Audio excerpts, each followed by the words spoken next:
Ayan guys, welcome back sa ating channel. Ayan, gagawin po natin ngayon maglilinis po tayo ngayon ng ating ibulan. Ayan, marami na po kasing kalat, hindi tayo nakapaglinis kahapon, linggo. Ngayon Lunes, ayan, ngayon natin lilinisin ang ating ibulan. Ayan, samahan nyo ako paano ko linisin ang ating ibulan, kung anong ginagawa natin.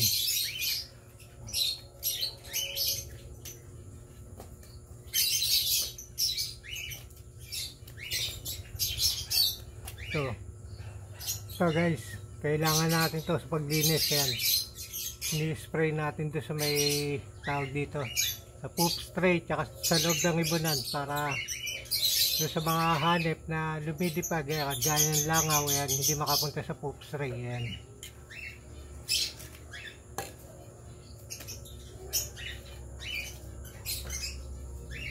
Yan, ito ba?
Yan. Mabilis dumami ngayon ang ating dumi dahil naglagay tayo ng nesting material. Panang sa gano'n na makapag-nesting yung mga paiitlogin natin. Ayan. So,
Alam niya guys, ito dati ginagamit ko to doon sa ano, nung nakabitin pa ang mga cage ko. Yan, nakadikit pa dati sa pader. Ito ginagamit ko sa labas, sa paikot ng likod ng pader, sa paikot ng kulungan.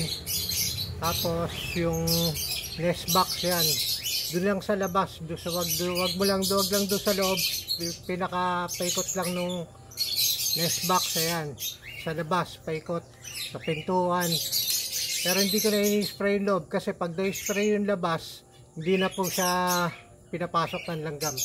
Pero hanggang sa ngayon, gumagamit pa ako kahit may stand na tayo at meron tayong use oil sa paahan nila.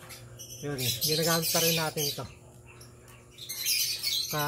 Kasama na natin ito sa pag-iibon.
Yan guys, di bali pagtaso natin maglinis, yung inuman, lilinisin natin. Tapos, tsaka pa lang tayo magpapakain. Pero ang oras ngayon, nasa alas 7 pasado pa lang, wala pang alas 8. Medyo maaga tayong gumising para nga maglinis. Huwag kayong matakot sa ano. Huwag kayong matakot na gumamit ng ganito. Safe sa ibon to, matagal ko nang gamit to. Kumbaga taon na gamit ko to. Kasi sa wasout kasi ayoko kasi kinakalawang yung cage ko. Dati gumawa rin ako yung suka na may asin, sabon, yan. Gumawa rin tayo yun, tapos gumamit tayo ng washout. Kinakalawang yung ano at inakit pa rin ng langgam. Pero dito safe ka. Pag ginamit mo naman to every 4 days, yan, pwede mo ulit sprayan kahit pa konti-konti lang. Hindi nakakatin ng langgam yung nest box mo.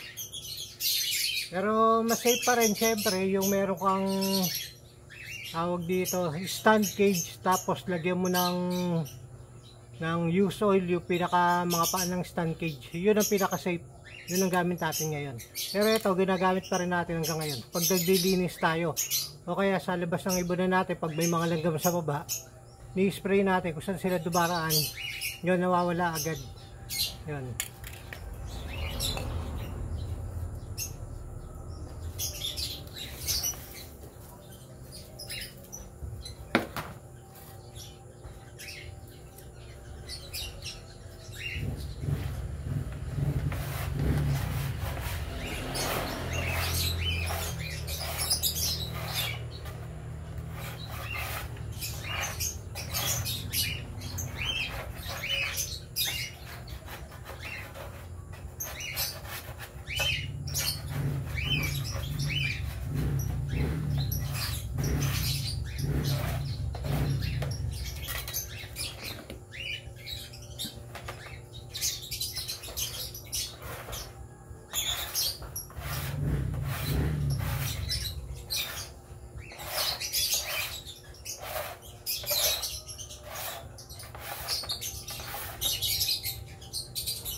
may umitlog sa isang breeder natin. Ayan. Pero napakaliit tong itlog. Hindi ano, ayan, nakita ko lang sa poop tray. Ayan. Para kasi laki ng itlog ng butiki. Napakaliit. Pero basag na. Bukang kinain nila eh. Oh.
Ayan guys, natapos na tayo sa tray. Mamaya wawalisin na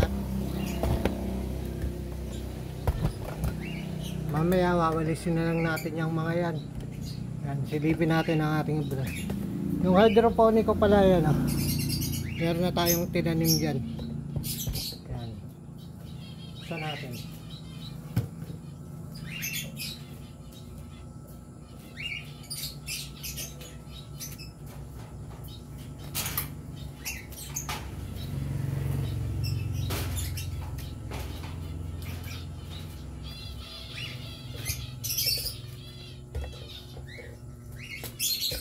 Ito yung ano, yung isa sa pinagkakabalaan natin na yan, yung hydroponic natin. Yan. Nagtanim mo din ako ng ano, ng lettuce. Ayan. Medyo may mga patubo na siya. Ayan. Kikita nyo. May mga maliliit na natubo na siya. Ayan. Mga bagong dating. Ano pa lang yan, 3 days. 3 days o 4 days, baka ganun. Yan. Kaya nagbago ako ng ano, nung baso. Hindi na ako gumamit ng styro. Kasi, mas gusto ko yung ganyan, baliit pa lang, nakikita ko na kung sino yung tumubo. Para yung hindi kagad tutubo, malagyan natin, makahabol doon sa ibang patubo pa lang. Ayan. Medyo magsabay sila ng laki. Kaya yun ang ginagawa ko sa kanila. Yan ang hydroponic natin. Dito bagong tanim, may yun doon sa kabila may mga tubo na kahit papano. Yung dito sa unahan, bago lang to. Kasi meron tayong tinanim na lettuce dyan. Problema kay expire yata. Hindi tumubo. Kaya ginawa ko, tinanim ang kulay ng bago, yung kulay green. Yung tinanim natin dyan, dapat dalawang kulay yan.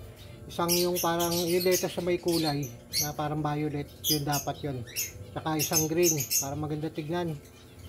Kaso na, hindi tumubo yung may kulay, expire yata yung nabili kong buto. Yan, baka tinaniman ko kahapon lang.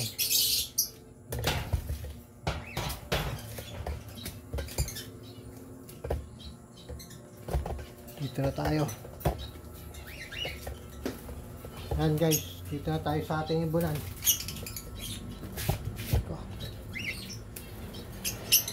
Takip lang natin.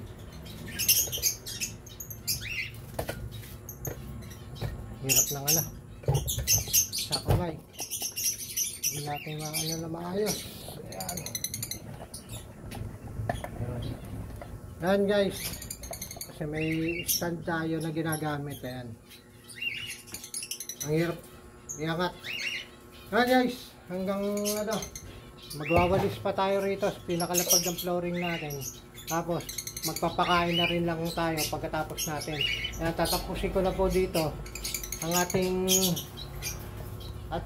video. Ayan, okay. Pinakita ko na po paano po tayo maglinis at gumamit tayo ng yun yung ginagamit ko pang spray.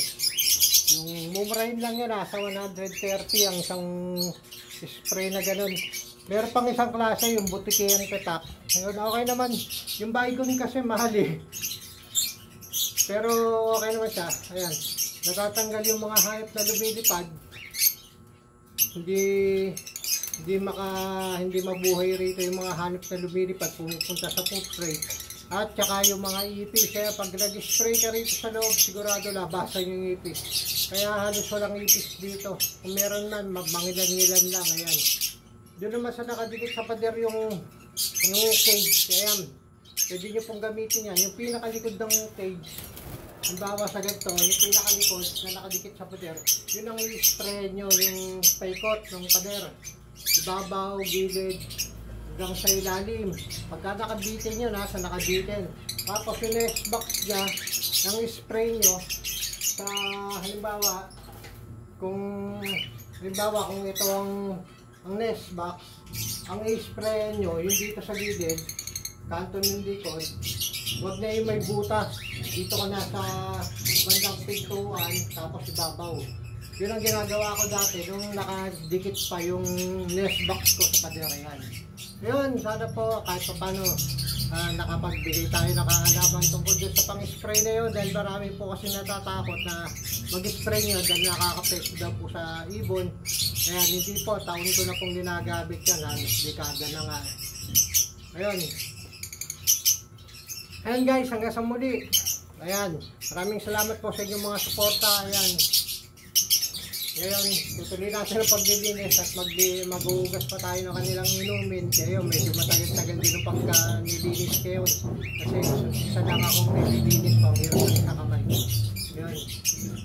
Maraming salamat po sa inyong mga suporta, sa walang sawang suporta sa aking channel. Ayan. Maraming salamat po. God bless.